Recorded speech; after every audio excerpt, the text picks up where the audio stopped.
এই প্রচন্ড গরমে যখন প্রাণ কিছু ঠান্ডা ঠান্ডা খেতে চায় তখনই খেয়ে নিন এরকম এক টুকরো ম্যাঙ্গো পুডিং। তৈরি করা এতটাই সহজ, কোনো রকম কাস্টার্ড পাউডারও প্রয়োজন নেই, কোনো রকম কিন্তু ক্রিমেরও প্রয়োজন নেই। নমস্কার বন্ধুরা, অনুভার রান্নাঘরে সবাইকে স্বাগত জানাচ্ছি। হাজির হলাম বরাবরের মতো আরও একটি নতুন রেসিপি নিয়ে। এই প্রচন্ড গরমে যখন প্রাণ ওষ্ঠাগত হয় তখন কিন্তু সবারই ইচ্ছা করে ঠান্ডা ঠান্ডা কিছু খেতে। তাই বন্ধুরা, আজকে আমি আপনাদের সামনে হাজির হয়েছি ম্যাঙ্গো পুডিংয়ের একটা রেসিপি নিয়ে। খুবই সহজ উপায়ে দেখিয়ে দেবো, কোনো রকম কাস্টার্ড পাউডার কিংবা ক্রিম ছাড়াই কিন্তু খুবই সহজ উপায় দেখিয়ে দেবো, যাতে করে সবাই আপনারা বানিয়ে খেতে পারেন। আর সেই জন্য দেখুন, এখানে আমি নিয়ে নিয়েছি মেজারমেন্ট একটা কাপ মেপে 1 কাপ পাকা আমের টুকরো। চেষ্টা করবেন যে কোনো একটা মেজারমেন্ট কাপ কিংবা বাটি মেপে নেওয়া, তাহলে পরবর্তীতে এই রেসিপির জন্য আপনাদের মাপটা দিতে সুবিধা হবে। আর একটু পাকা মিষ্টি দেখে আমটা নেওয়ার চেষ্টা করবেন, তাহলে কিন্তু পুডিংটা খেতে বেশি ভালো লাগবে। আমটা যাতে টক না হয় সেদিকে খেয়াল রাখবেন, তাহলে কিন্তু পুডিংটা খেতে ভালো লাগবে না। এবার আমি এই আমের টুকরোগুলোকে একটা মিক্সি জারের মধ্যে নিয়ে নেব, আর তার মধ্যে নিয়ে নেব 1/2 কাপ চিনি। তবে চিনিটা এখানে কিন্তু আপনারা আপনাদের স্বাদ অনুযায়ী কম বেশি করে নিতে পারেন। আর এবার একই সঙ্গে নিয়ে নেব 1/2 কাপ লিকুইড দুধ। দুধটাকে কিন্তু এখানে আমি আগে জাল করে ঠান্ডা করে নর্মাল তাপমাত্রায় নিয়ে এসেছি, তারপরে কিন্তু এই আমের মধ্যে দিয়ে দিচ্ছি। এখানে কিন্তু একদমই কোনোভাবে গরম দুধটা দিতে যাবেন না, তাহলেই কিন্তু যেহেতু আম দেওয়া আছে দুধের মধ্যে ছানা কেটে যাবে। আর এবার আমি প্রথমেই আমটাকে একটু পেস্ট করে নেব। তো দেখুন বন্ধুরা, আমটাকে কিন্তু আমি একদম ফাইন পেস্ট করে নিয়েছি। প্রথমে 2-1 বার একটু পালস মুড়ে ঘুরিয়ে নেবেন, আর তারপরে একটু ভালোভাবে ঘুরিয়ে নিলেই কিন্তু আমটা এরকম খুব সুন্দরভাবে পেস্ট হয়ে যাবে। এই যে দেখুন, এখন আমাদের যেটা করতে হবে সেটা হলো গিয়ে এই আমের মিশ্রণটাকে কিন্তু একটা কড়ার মধ্যে ঢেলে দিতে হবে, আর তারপর গ্যাস ওভেনটা অন করে কিন্তু এটাকে একটু জাল করে নিতে হবে। মিডিয়াম হাই ফ্লেমেই কিন্তু এইভাবে অনবরত নেড়েচেড়ে মিশ্রণটাকে প্রথমে আমি একটু জাল করে নেব। এত কম উপকরণে এই প্রচন্ড গরমে তৃপ্তিদায়ক এরকম একটা পুডিং আপনারা বাড়িতে বানিয়ে খেয়ে দেখুন। কথা দিচ্ছি বন্ধুরা, বারবারই কিন্তু খেতে মন চাইবে। এর একটু খেলেই যেন মন প্রাণ একেবারে জুড়িয়ে যায়। এদিকে মিশ্রণটা জাল হতে থাক, আর সেই ফাঁকে চলুন আজকে রেসিপির জন্য বাকি আরেকটা কাজ সেরে নিই। এখানে দেখুন আমি একটা বাটি নিয়ে নিয়েছি, আর তার মধ্যে নিয়ে নেব 1/4 কাপের মতো কর্নফ্লাওয়ার, আর তার মধ্যে নিয়ে নেব 1/2 কাপের মতো লিকুইড দুধ। বন্ধুরা, এখানে আমি যে মেজারমেন্ট মাপগুলো আপনাদের দেখিয়ে দিচ্ছি, এই মাপগুলো আপনারা অবশ্যই খেয়াল রাখবেন, তাহলেই কিন্তু পারফেক্ট ভাবে পুডিংটা আপনারা তৈরি করতে পারবেন। এবার আমি দুধের সঙ্গে কর্নফ্লাওয়ারটাকে একটু ভালোভাবে মিশিয়ে নেব। এখানে এই দুধটাও কিন্তু নর্মাল তাপমাত্রায় আছে। গরম দুধে কিন্তু কখনোই কর্নফ্লাওয়ার গুলাতে যাবে না, তাহলে কিন্তু কর্নফ্লাওয়ার একটা জায়গায় দলা পেকে যাবে। মিশ্রণটা আমার খুব ভালোভাবে তৈরি করা হয়ে গেছে।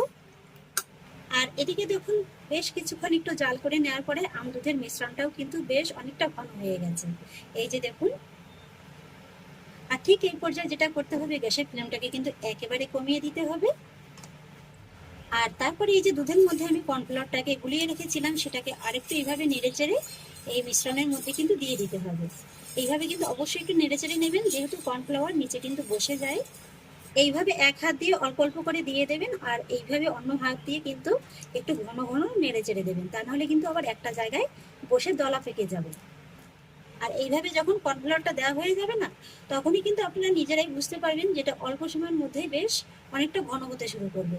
এই যে দেখুন, কথা বলতে বলতেই কিন্তু মিশ্রণটা আগের তুলনায় অনেকটা ঘন হয়ে গেছে। তবে এখনো কিন্তু আরো মোটামুটি 3 থেকে 4 মিনিটের মতো একটু জাল করে নিতে হবে, যাতে করে কর্নফ্লাওয়ারের কাঁচা গন্ধটা একেবারে চলে যায়। আর এই সময় কিন্তু গ্যাসের আঁচটাকে একদমই বাড়াতে যাবেন না, লো আঁচেই কিন্তু এইভাবে অনবরত নেড়ে চেড়ে জাল করে নিতে হবে।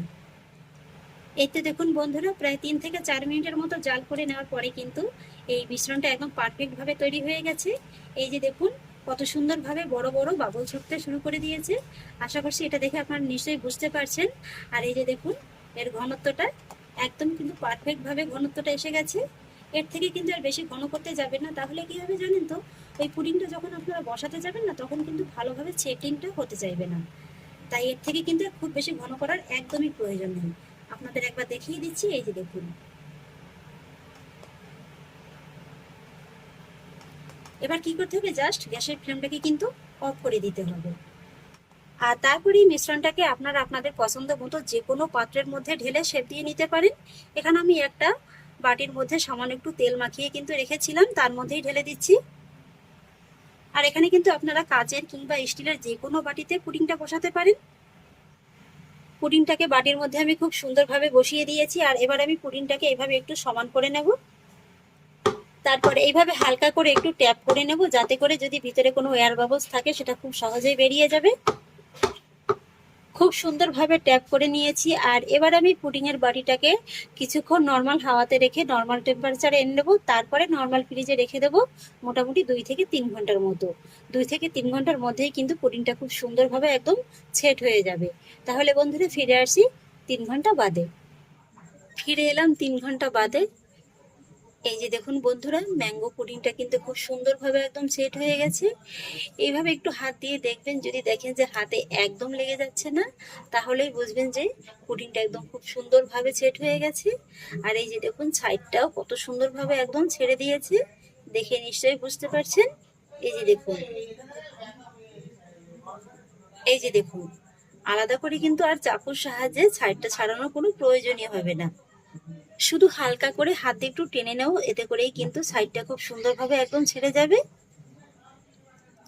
এবার আমি পুডিংটাকে একটা প্লেটের পরে নিয়ে এইভাবে একটু ডিমোল্ড করে নেব।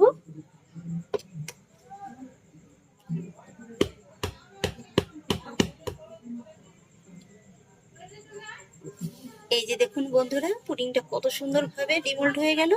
আর দেখে নিশ্চয়ই বুঝতে পারছেন যেটা কত সুন্দরভাবে তৈরি হয়েছে। এই যে দেখুন, কোনো রকম ক্রিম কাস্টার্ড পাউডার ছাড়াই যে এত সহজে এত সুন্দর ম্যাঙ্গো পুডিং তৈরি করা যায়, আপনারা বাড়িতে কিন্তু তৈরি না করলে বুঝতেই পারবেন না। দেখে নিলেন তো তৈরি করা কতটা সহজ। পুডিংটা কাটা দেখলেই আপনারা বুঝতে পারবেন যে এটা কতটা সফট আর কতটা ক্রিমি হয়েছে।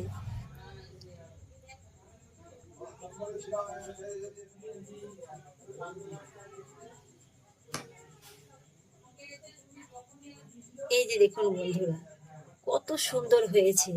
মুখে দেওয়া মাত্রই কিন্তু জাস্ট একেবারে মিলিয়ে যাবে। দেখে নিশ্চয়ই বুঝতে পারছেন আপনারা।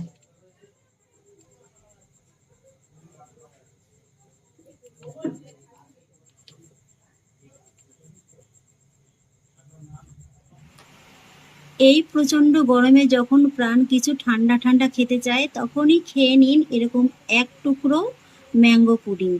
তৈরি করা এতটাই সহজ, কোনো রকম কাস্টার্ড পাউডারও প্রয়োজন নেই, কোনো রকম কিন্তু ক্রিমেরও প্রয়োজন নেই। এই যে দেখুন বন্ধুরা, এতটাই তৈরি করা সহজ আর এতটাই সুস্বাদু, এটা কিন্তু মুখে দেওয়া মাত্রই একেবারে জাস্ট মিলিয়ে যাবে। তাহলে আশা করছি বন্ধুরা, আমার আজকের এই ম্যাঙ্গো পুডিং রেসিপি আপনাদেরও খুব ভালো লেগেছে। যদি ভালো লেগে থাকে তাহলে আমাকে অবশ্যই একটা লাইক এবং কমেন্ট করবেন, সেই সঙ্গে বন্ধুদের সঙ্গে শেয়ার করবেন। আর প্লিজ বন্ধুরা, যদি আমার পরিবারের নতুন সদস্য হয়ে থাকেন তাহলে একটা সাবস্ক্রাইব করে পাশে থাকা বেল আইকনটি প্রেস করে দেবেন। ফিরে আসছি এরকমই পরের অন্য কোনো নতুন রেসিপি নিয়ে। সবাই ভালো থাকুন, সুস্থ থাকুন। ধন্যবাদ।